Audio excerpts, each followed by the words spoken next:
Hi there, welcome to another episode of the Arborist Growth Partners podcast. And I am absolutely excited and delighted to welcome Kacy Keeffe from, and I'm just going to look at your beautiful website here, Arbor Bay Tree Service, and you're down in Tampa, right, Kacy? Tampa, Florida. Yes, sir.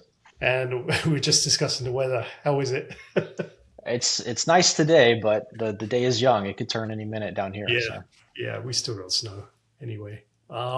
So before we get started, I'm going to ask you that question that I ask everybody, and that's, in your opinion, do you have two or three things you can share? In your opinion, um, what makes tree service companies that thrive different from those that are barely surviving?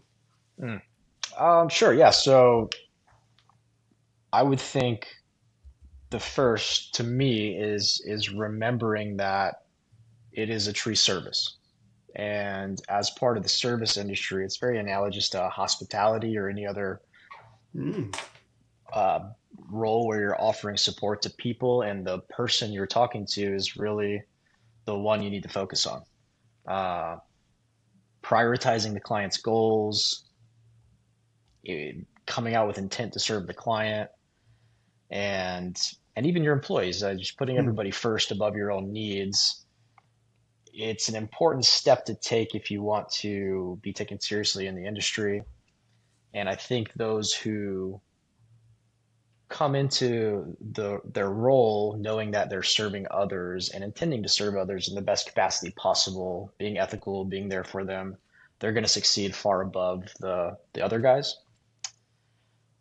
You know, that I would put that first. I'd say there's a couple mm, other contingencies where you need to, if you're running a company, you need to build good culture on top of that.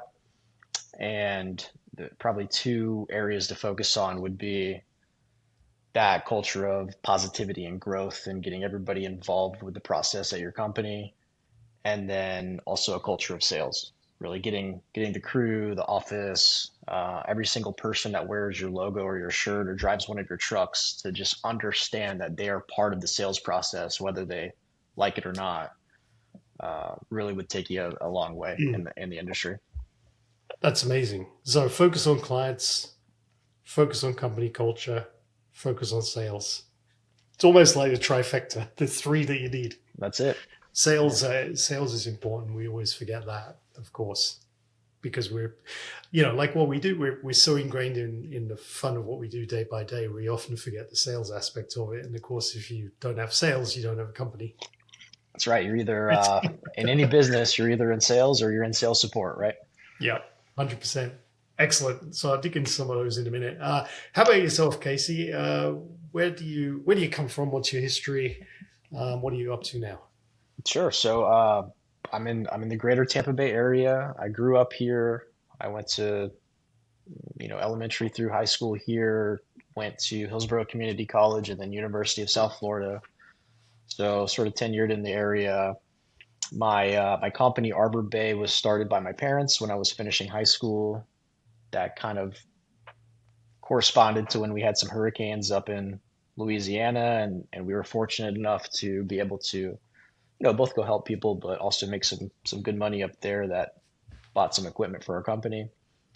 I went to school for physics and kind of got the feeling that my parents needed help at Arbor Bay when I was in school. And so I started learning a little bit on how to helping with emails, client contacts, just things I could do from afar.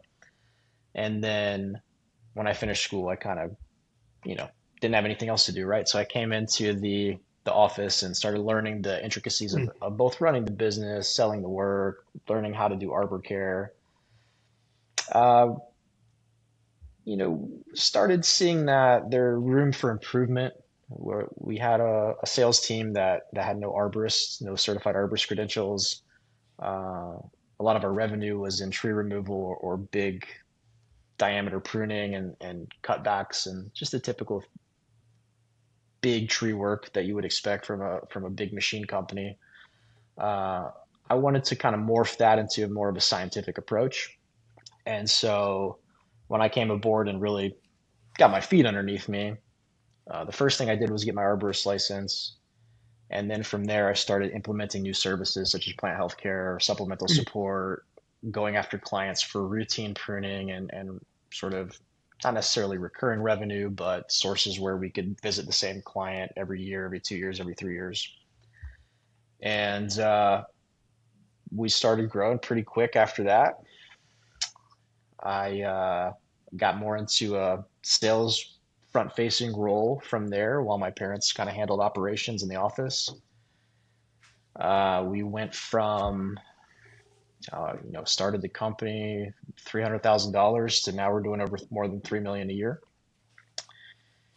And 2023, I decided to use some of my free time, we'll call it, to study for my BCMA, and I ended up getting Mm. my Master Arborist license back then.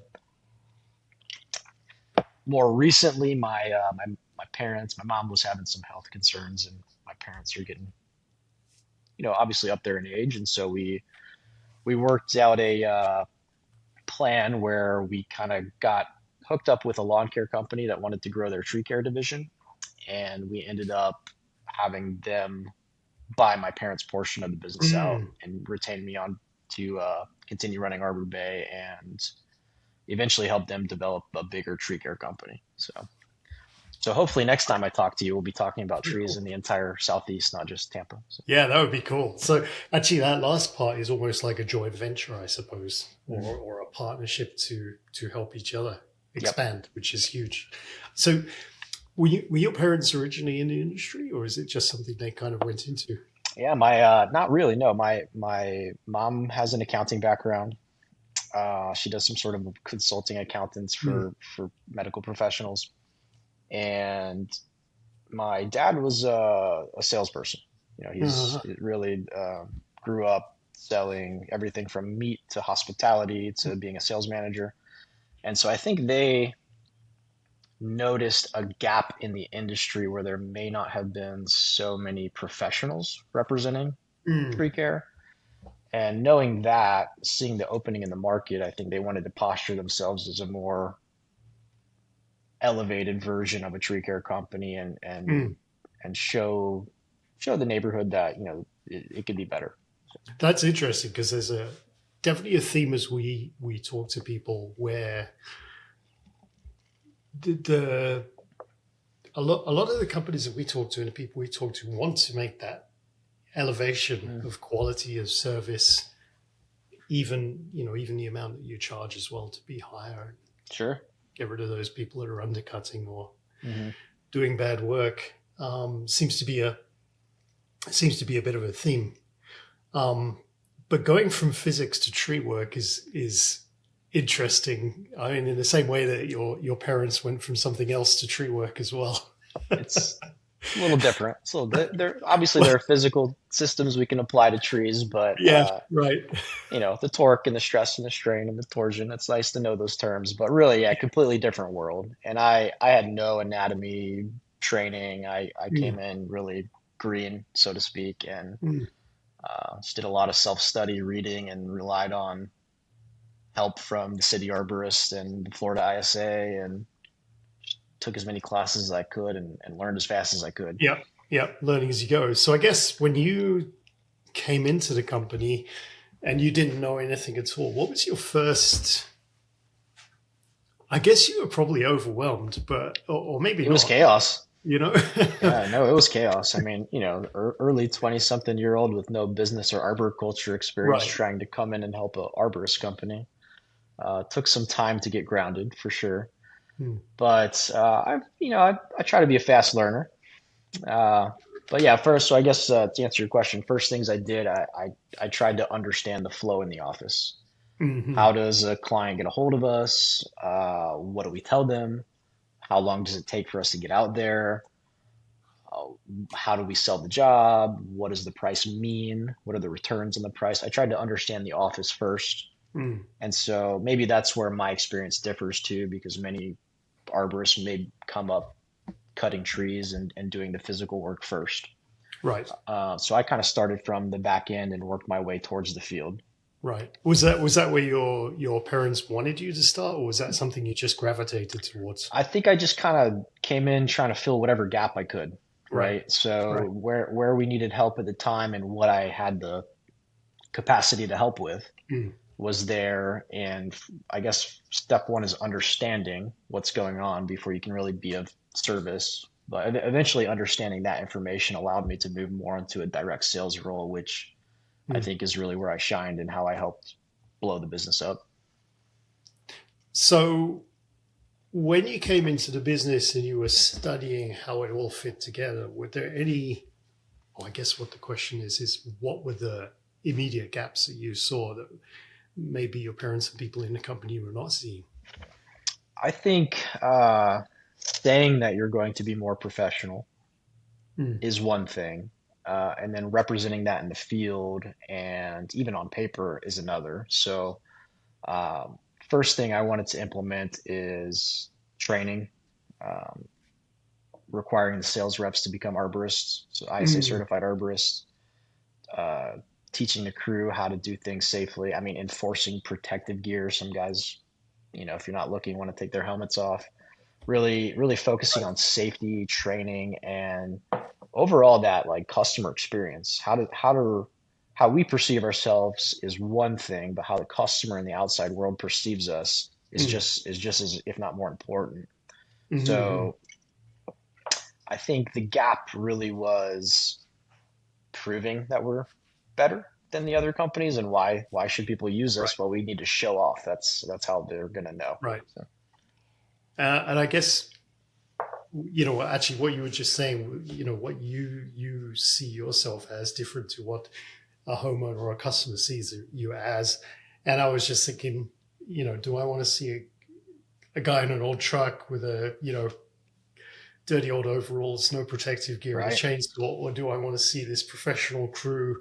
I'm guessing even to the point of almost what you wear, the logos, the way you do things, the equipment you have, the fact that you've looked after it as well makes a It big all adds impression on up. clients. And that kind of ties into what I was saying about everyone being involved in the sales cycle. I mean, Yes. much of Yeah. your first impressions are from neighbors seeing your crew working. So, Yeah. Interesting. Let's talk a little bit about sales. How do you sell tree work? And when you were starting off, like you've grown a lot. You said you were 300 and you went to 3 million. mhm. How do you even do that? Well, it's a lot of it's brute force, right? You find your clients you want to go after, and you call them and try to get in with them until they say yes. But really, the answer is you kind of hit it on both ends. You sort of sandwich it, right? You're going to get some extent of inbound leads Mm. as a marketing person. You know how that works. You Mhm. generate immediate demand in the marketplace for my services. That doesn't necessarily sustain growth long term. So you also need to have clients who you can put on schedule plans. Okay, Right. Miss Jones, I'll see you in February. Mm. Okay, this HOA, your trees are best pruned in September, and building out your portfolio in a way that works seasonally. Maybe identifying your ideal client profile, your ICP for each season, and then seeing where you're weak and going after the gap and filling in your schedule way ahead of time instead of the week before you want to do the Mm. work. That's important.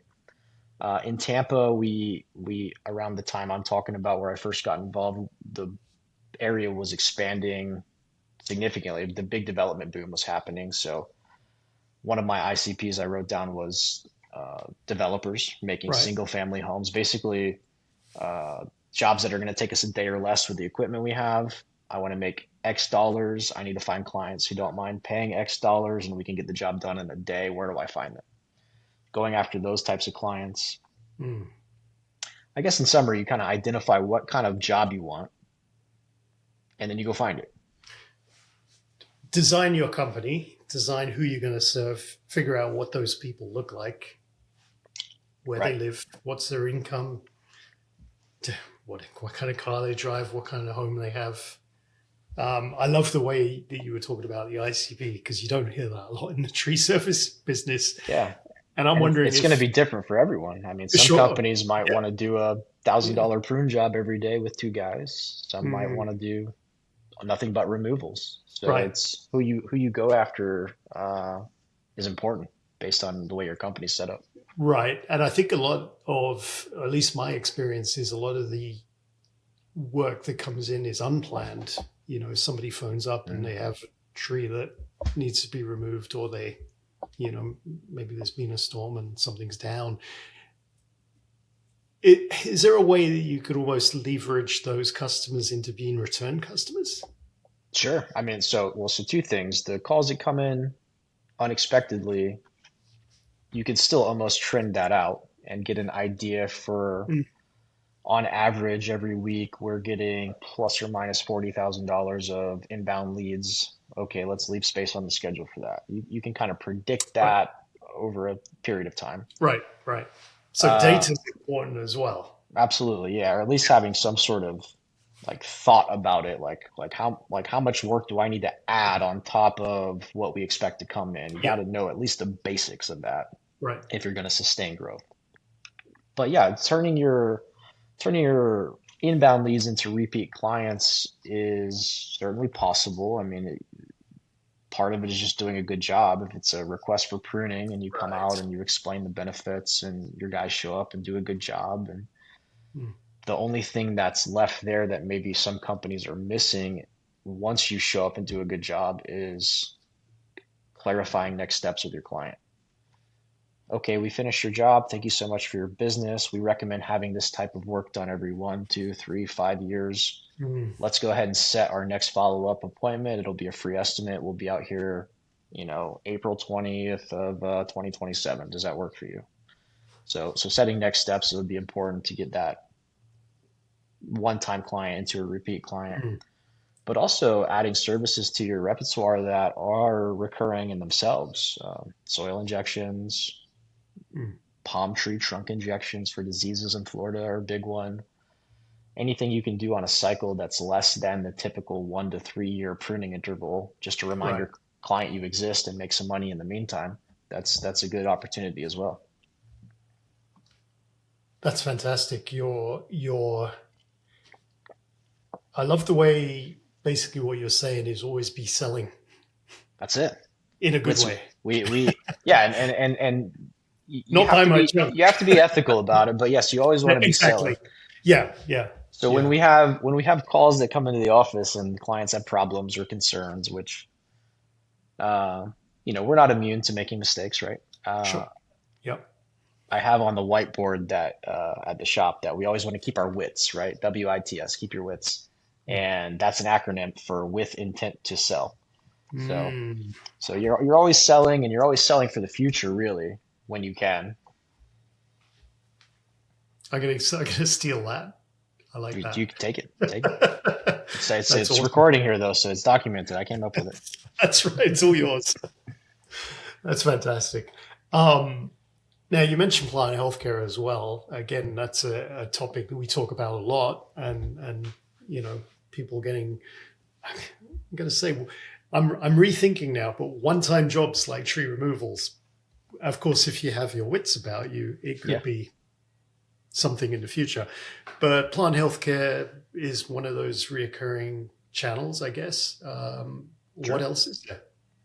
Well, so plant healthcare is one. I mean, you're talking tree removal. So if I'm approaching a client who asks me for a tree removal, Hmm. and I'm making the assumption here that what you're talking about is someone called my office, said, I need my tree removed.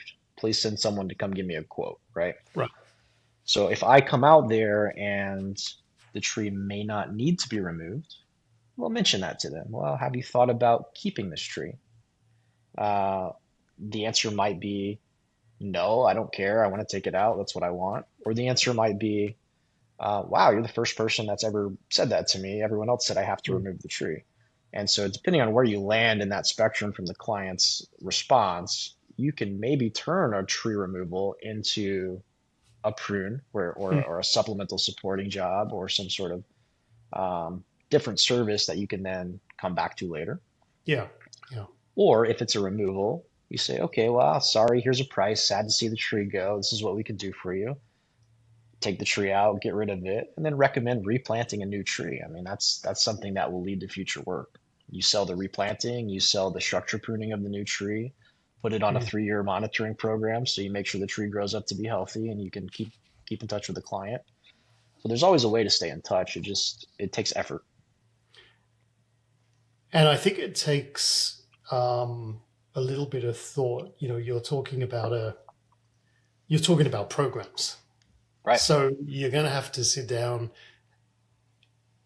Yes, I do the work such as tree removals or prunings, but I think from what I'm hearing from you, if you really sit down, get a piece of paper out, that there is no rule. You could almost invent programs around what you do Sure. that you want to deliver to people Absolutely.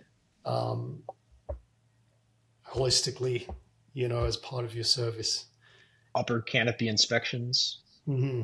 I mean, you can be fancy and buy a tomographer and go do resonance testing. Right, There's all kinds of things you can do in the industry, which is really fascinating. And right. And the world then, is your oyster. You just have to think about it.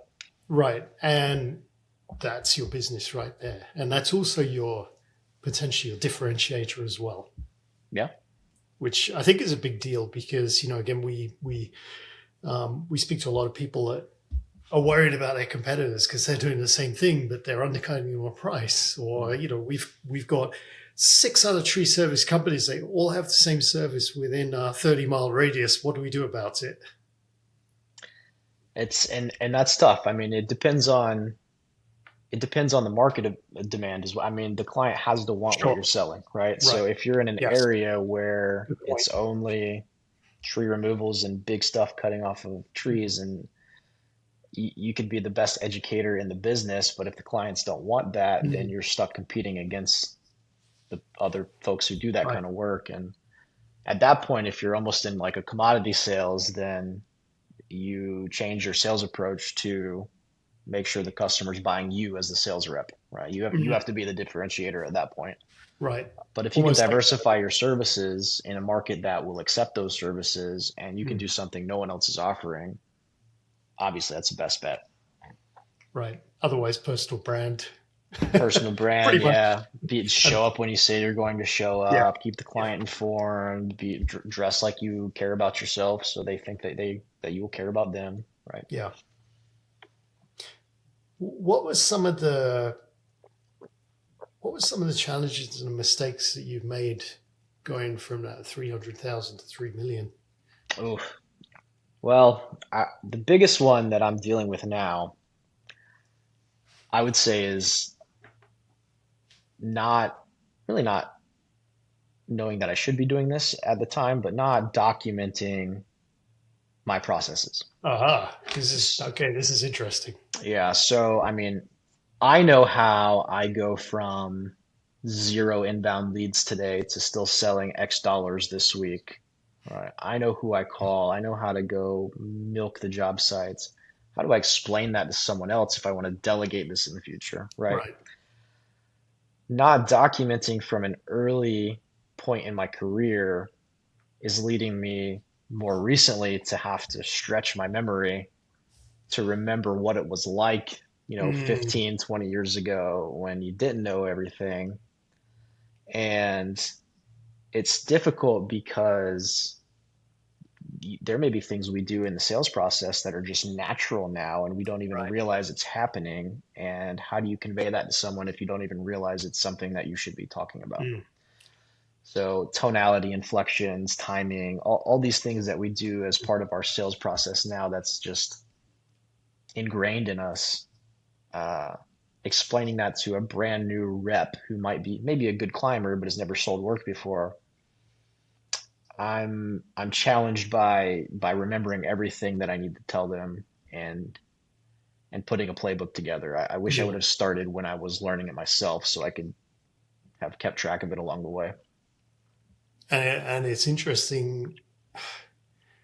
You you don't think of a tree service company as a type of organization that needs Mm. processes documented. But from Yeah. what I mean, otherwise you're going to do all the work yourself. If you Nobody can if you help want to you. grow, you got to delegate. If you want to delegate, you have to Yeah. have the processes. And Yeah. And in fact, I've heard stories of people employing new employees come onto this job. I haven't worked out, so we got rid of them. We got another one. They haven't worked out either. They don't know Hmm. what they're doing. So we're going to get rid Right. of them. But the reason they don't know what they're doing is because you're not helping them do what you need them to do in the job. And presumably that's where the process is coming. Absolutely. You have to bring people in with an onboarding program and set them up for success, or they won't Mm, last long. right. So set up employees for success. That's huge. Yeah, absolutely. Yeah. Or And your employee retention is going to diminish yeah, if you don't do that. and employees are an important part of growing a company, I assume, Absolutely. right? We take that for granted a bit, I think, and when your Mm, company has the right people to do the job and you're struggling to sell work to keep up with them, you almost can take for granted right, how much that means, how much those employees matter to your right, business. And but they're the reason you make money, right? right. And presumably, if somebody does leave, it's only then that you realize there's a big hole left. Absolutely. Yep. Yeah.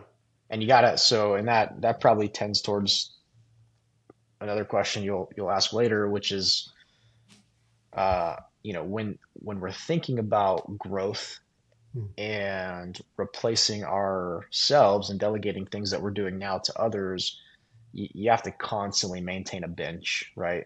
People mm. who are sitting on the bench ready to take your place or ready to take the lead climber's place. Ah, interesting. I was going to go there actually because my question on was as you're scaling, presumably you're forecasting. You told me that you understand where sales are coming from. You're obviously um, you're on the ball in terms of actually how to run the operation. Thank you. Obviously, um, it's not that easy to get people.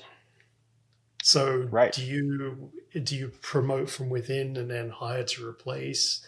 How does that work? The whole human resources aspect of growing a company. Yeah, I think it's both. I think you do your best to train people up. You give them the opportunity to Mm, become leaders or become salespersons. You allow the ground guys room to grow and learn how to use the bucket.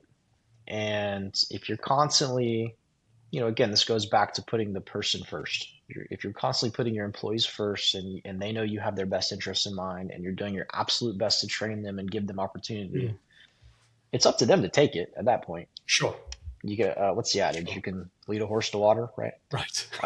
So if you're leading your horses to water and they're not drinking, then you got to go outside and find someone else. Mm, And that doesn't mean you need to find, speaking of sales, I don't need to find a killer sales rep that can right, come in and sell like me. I just need to find someone who's hungry, humble, and smart enough to do the job. I can train and the can rest can learn the processes, and can learn, yes, can learn right? the process. Yes, But I'd much prefer to promote from within as sure. long as those individuals are showing that they're eager and willing to be promoted and they'll take it Mm. seriously. Yeah. How have you found it yourself letting go of certain things that you were responsible for to delegate to other people and the amount of trust there? Because oftentimes, Tough. business owners, I mean, when was the last time you took a vacation? I've got to do this. I've got to be Mm. here. It's all going to fall apart. It's tough. It's one of those things where you just get to the edge of the diving board and you jump off. Mm, You can't think about it too much. You train someone how to do a job and you get out of their way and let them do it.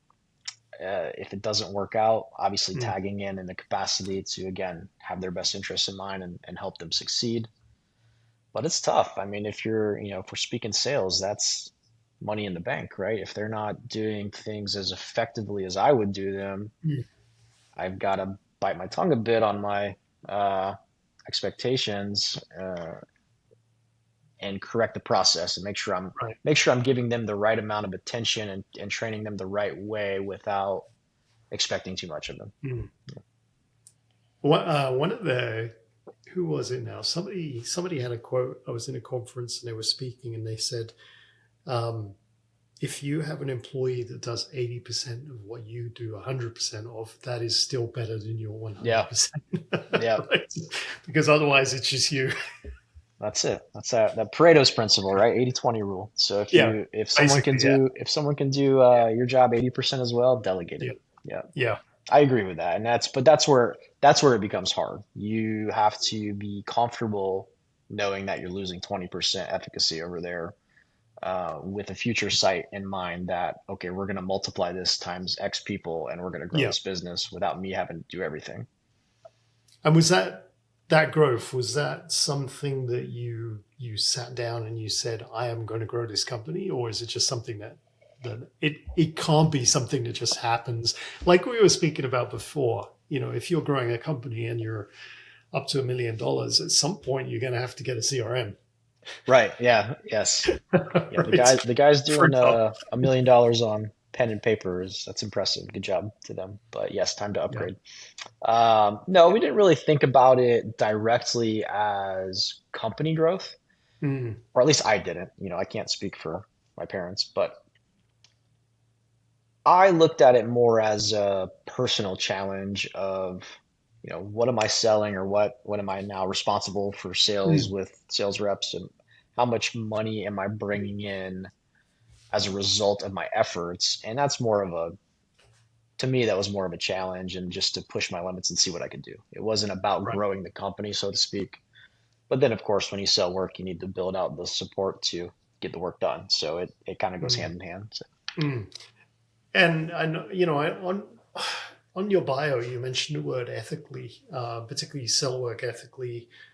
You talk a lot about integrity as well and things like that. So many people in the world don't have those qualities.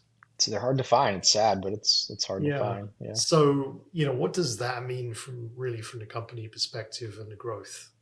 And is that outlook something that you think has really helped you grow? I think so. I mean, obviously that I could be biased about this opinion, but Which is fine. I think so. And Mm, the the way that we tend to think about problems in, when I was going to school for physics, for example, they teach you to take the limits to zero and infinity, right? You think in extremes to solve mm, an equation. And so if we're thinking in extremes, if you have a company that's only doing unethical things and they're not pulling permits, they're not taking the customer's needs into consideration, they're ripping people off, they're taking half the payment and never showing up, whatever it mm. might be. If you have a company that's only doing unethical things, they're not going to last very long in business. The community, especially with Facebook, Google reviews, Right, the neighbor right, referrals, like the community is going to tear them apart.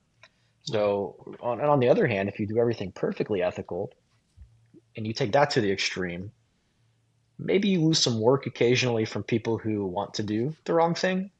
But Hmm. realistically, you maintain your reputation and Right, your good standing in the community, and there's always tomorrow.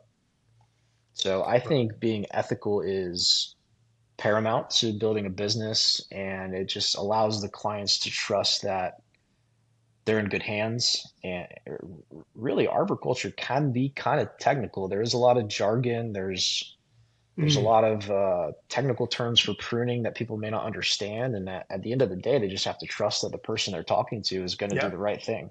Hmm. So if you're not being ethical, how does the community trust you to represent that? But also, when you go to bed at the end of the night, you know, I Mm, like to put my head on the pillow and fall right. asleep. So, Yeah. No stress. I have a beautiful friend who does things ethically, um, and refused to do a job for somebody a little while back because it was the wrong thing to do. It didn't yep. make sense, and wanted to do the best thing by the client.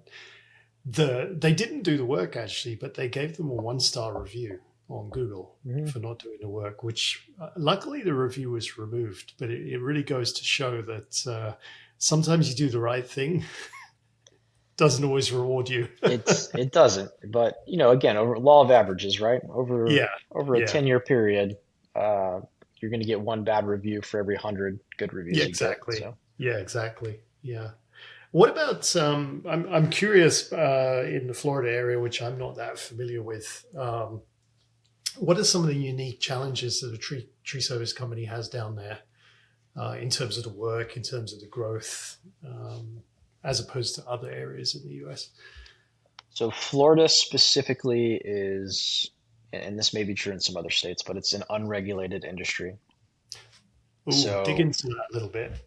so it's What does that considered a mean? non-construction service, and it's not regulated by DBPR. Mm, So basically, you can move to Florida, pick up a chainsaw, go down to the tax office and get a tax receipt for huh, 85 bucks or whatever it costs now, mm, and say, I'm a tree service now. Your workman's compensation insurance, which protects your employees, mm. uh, is not required. So you can get an exemption saying that, nope, Well, I understand that if I get hurt, I don't have insurance. And with zero training, zero experience, you can go out and start working on trees mm, tomorrow. mm, This is difficult for the salespersons who are representing good companies because you're competing against guys who don't have the same overhead, no training, no protective gear, no insurance, right? And so it can be a bit, mm, there's a scatter plot of prices when a client gets bids, right? So for mm. us, I mean, we can effectively communicate that to the client and let them make an informed decision, but the people who do not have the right insurance or do not have the right training don't necessarily offer that information up when they're talking to people. And then on the client's end, they could use someone who seemingly looks professional. I mean, maybe a company Mm. is workman's comp exempt, but they have an arborist representing them in sales, and someone hurts themselves on the job, and all of a sudden the homeowner is getting sued. That was where this question was going as Mhm. well. And once you mentioned that, the homeowner liability is up there as well, is it? Yep, and it's at a point in Florida where the homeowners might not even realize Mm. that if something goes wrong, that they're the ones liable. Right. And so it's a bit vicious down here when it comes to that. There are arborists fighting for regulation and state level rules. I don't know if that's ever going to work in Florida because of the Mm. way the politics are down here. But in the meantime, it's really up to circling back to the ethical sales representatives, it's up to us to clearly explain what our prices mean, why the overhead is what it is, Mm. and maybe dive into a little bit of how it's an unregulated industry, and to look out for folks who may be trying to take them for a ride. Yeah, a little bit of education Mhm. goes a long way. Even if the homeowner doesn't work with you, at least they know for the future, At right? least they know, right? So, and That's all you can important. do is your best, right? If they decide to make an informed decision and save the money to use somebody without that insurance and Mm. take the risk, well, at least they made a choice knowing better, right? Hmm. Hmm. And I know Florida has a lot of homeowner associations, folks like that as well, right? Hmm. So opportunity there, I guess. Yes and no. I mean, the HOAs down here are, you kind of go one of two ways, that they either take care of the trees or they don't, right? So if it's individualized and the homeowners have to take care of their trees, it can be a burdensome process to get HOA approval, but we help them through that and kind of Mm. fight the battle on their behalf when needed. And then if the HOA is taking care of the trees, they're on a budget. And Right. so a lot of them use whoever their landscapers happen to have in their back pocket. And it's not always the best arborist practices that are applied to HOA trees. Right. But yeah, if you can find a good, again, this goes back to ICPing, right? You want to find somebody who respects Mm. what arborists do, understand the long-term impact of pruning a tree correctly, and taking care of it on a health perspective. You find a good client that fits your services, you can get onto an HOA and make Mm. a tenth of your annual revenue every year. So Mm. so it can be good. How do you? Because we're talking about the ICP, and this is something that really interests me. How do you actually target people to sell to? Like theoretically, it's Hmm. easy to make an ICP and Sure. know who you're targeting, but how do you actually do that in practice? Well, you kind of gets lumped up geographically in Ah. in many areas. I mean, at some point, the neighborhoods you target can afford your services and show a history of using Right. you, right? Right. And so part of it is geographic. You have a good shot of getting a job in areas where you've already gotten a job before. Mm. Part of it, and a big focus when I do my sales management training is part of it is like attracts like. And so if you're working with someone that, let's say, for example, I love $2,500 jobs and they're half a day worth of work for me, and I want a client that says, yes, do it. They don't ask me Mm. to come down on my price. They can afford it. They don't fight back. They say, I trust you, go do it. Okay, that's what I want. I want a bunch of those kinds of jobs. Well, when you find one or a client, when you find a client who has one of those and they're like, oh yeah, 2,500 bucks, go do it. I love it. Let's get it done. Do a good job for him or her, Right. right? And then Right. maybe ask for referrals. Ask if they have family members who may need assistance. Ask Mm. if anyone in their network needs tree work done. Mining your clients who fit your ICP will tend to bring you more clients in that same world Mm. Makes sense. versus chasing every inbound lead. I think that's Right. can sometimes be a race to the bottom. So actually, inbound leads, and if you know your ICP, you do some qualification against those inbound Sure. leads. Yep. That's an Even option do too. you, I suppose, like you said, if that's not the kind of service that I want, or the work that I want to provide, or the work that I want from that person, then I'll just say, we don't do that. Right. That's got to be tough. That's money on the table. It's But hard. It's hard to qualify on the phone too. A lot of times, I mean, we're in an outside service industry. Many times you have to go out there to learn that they're not a fit. Um, right, but everyone who's not a fit has a neighbor or a friend or a family sure, member, and sure. do what And you can to get actually, work. my gut tells me if you sort of stick to your guns and you don't just take work from everybody, you actually have a better chance of growing your company, I think so. right? I mean, there's and in Florida. So speaking of challenges in Florida, it's very seasonal. We have storm seasons. Yeah, And although we don't have a hard winter that freezes and keeps people from working, we do get into that sort of, okay, it's the holidays all the way up through tax returns where people don't have sure. the same kind of environmental pressure. Mhm. There's no storms coming. I've just spent a lot of money. Do I really need to pay for tree work right now? So there is a steep decline, after October where the market is lower Mm. for demand. And so it, trying to remind me of the question again. My brain, I lost my train of thought. I think I've just Why were we forgotten. talking about this? What are you doing to me? So in Florida, having like steep drop-offs in revenue Yes. is Yeah. important to keep in the back of your head because uh, you're you get too busy a certain time of year. That's what you're talking about. Yeah. Well, you get Mm. too busy a certain time of year. So if you're taking every job, you're going to end up with a lower dollar per Right. day. Yeah, exactly. Yeah. Yeah. And I think that's true. And that's why we work with arborists and not lawyers and dentists. Right. It's exactly the same reason. We would probably be average to bad at our jobs if we worked with did every job That's there right. was. Yeah, you're good at a certain thing, and that's part of it too. Yeah. You're good at a certain thing, so you probably make more money at that thing. Yes. Yeah. Focus on that thing, right? Yeah. If you're low on work and you need the other things to stay Right. busy, okay, but focus Right. on what you're good at and try to Yeah. get more jobs like that. Yeah. So maybe starting out, I do 4 or 5, maybe 3 or 4 services, focus on those, see what's bringing in the revenue, make sure Especially when you're starting. Yeah, you're yeah. starting, you don't know much. You got to learn as you go, but if you when you figure out what you're good at, hammer it. Hammer it until it's perfect, and then add something Right. small to it. And figure out your ICP as well, because Yeah, that's going to help. it'll help. I'm a big And fan of going after the clients that meet your ICP and can yeah, provide the trees that need the service you offer the best right. versus just waiting for leads to come in randomly. I mean, you know better than anyone. There's Mm, 800 plus tree services just in my market. mm, So they're calling everyone in the book and they're asking for generic things. They might not know what you do. as a specialty. They might not want what you offer as a Right. specialty. They just need tree Right. service. Yeah. So a lot of the sales that we add every year over year, is more guerrilla sales. We go after them. Mm, Referrals, mm, references, right. reviews.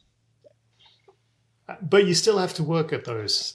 Referrals just don't come in. You have to ask for You them. have to You have ask. to be very active and maybe even have, dare I say, a process Yeah, for doing yeah. this kind of sale in this kind Definitely, of definitely case. an into job protocol Yeah. for asking for reviews, asking Mm, for referrals, mm, and following up about next steps, right? mm. Super. Wow. This is packed with information here. Um, so we're almost at the hour mark now. Couple Hmm. other questions. Okay. What books do you recommend for people? I'm always asking Ooh. because I love books, and I'm always asking people what they read. I read quite a lot, so I've got an opinion. Are you looking more for arborist books or? Um, okay, let's go for an arborist book and a business book. How's that? Okay, so I would say if I had to, let's assume people watching are already certified arborists, so they've read their certified arborist manual, Or right? not? If Maybe. if you want to be a Aha. certified arborist, that's where you start. You have to read the study guide, right? But for as an arborist, I think one of the best books is the tree risk assessment qualification book. Mm-hmm. And those arborists who have their tree risk assessment qualification may have very well been able to pass that class without reading the book. Mm. The instruction that's provided is pretty good to help you pass the test. Yeah. If you didn't read the book, go back and read it. It's actually packed full of a bunch of useful information. Cool.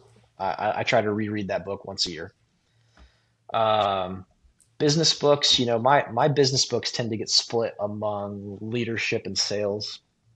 Right. I just read Napoleon Hill, Think and Grow Rich. That's That's a a classic. classic. Yeah, Yeah. that's been Yeah. on my list for a while. Yeah. I just read that. I like that. I think Um, you got to read that one a couple of times, you do. Yeah, mark it but up it's with your good reading. pen. Yeah. Brian Tracy is always great. Mm. No Excuses and Psychology of Selling. Those are really good books. Cialdini Influence is good. I read a book recently. I forget who the author is, but it's called The Science of Scaling. That's a good one for business. I've heard of that. I think I Dr. haven't. Hardy, Yeah. Dr. Hadley, something like that. But if you Google The Science of Scaling, it should pop Mm. up.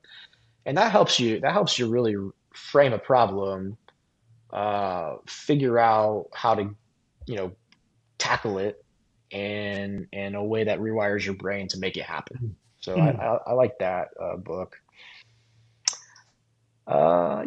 Can't really talk sales without mentioning Jeb Blunt, Mm. Fanatical Prospecting and That's an amazing book, Sales actually. EQ. You've got to read those. And then Actually, yeah, like something like fanatical prospecting. Yeah, if you're thinking about transitioning from a full time job and starting your own gig, even if it's on a Mhm. Friday or a Saturday or weekend, read that. Read Absolutely. something like that. Or even if you're in arboriculture and you're in production and you want to move to sales, you've got to Yeah, learn how to yeah. generate your own Talk to leads. people. If your office won't give them to you if you already have a sales rep Yeah, that's being fed the inbound. So yeah, yeah. prospecting is very important, and that's how you grow a business. You keep your pipeline full. And then I think another one that I liked from across the pond there was what is it called? Sales is Therapy. That's by Zach Thomas and Jack Frimson, Mm. Jack and Zach. And it's more of a consultative, Socratic method approach to selling, which kind of resonates with me a little better Mm. than I guess, the American brute force way that Okay. most people try to sell. So, Yeah, I mean, sales, I think, is one of those things that it just changes so often the way that you have to approach people. mhm. You know, people are getting savvy to the hard sell and making friends with people And technology too. I mean, technology. you have to Yeah, I, you have to text people nowadays, right? They don't answer yes, their phones sometimes. So, the number of arborists that don't answer their phone blows my mind. That could be a job right there. Pick up. yeah, you got to if you want more business, you got to pick up for sure. All right, say that again. If you want more business, you got to pick up the phone. Yes. Amazing. Kacy, thanks so much for joining me. Where Sure. can Thanks people for having me. find you? Where can people find you? It's been So great. my business is at Arbor Bay at Instagram. It's arborbayinc.com, or you can find me personally on LinkedIn. I think you're going to post my name, so it should be one Yep. of the very few that's Yep. spelled that way. Yep. Yep. So We'll post contact details to the YouTube and to the whatever goes on the the audio version, Apple and whatever, and we'll post cool. on LinkedIn and so forth. Truly, truly, truly appreciate your amazing insights and expertise. I think it's rare to speak to somebody who is so in tune and focused with actually how to run a business and how to do sales. No, thank So you. Thanks for having me. I'd love to talk to you again in the future for sure. Let's do it, man. Set it up. I'll be here. Thanks so much, Kacy. All right. Cheers. Bye bye.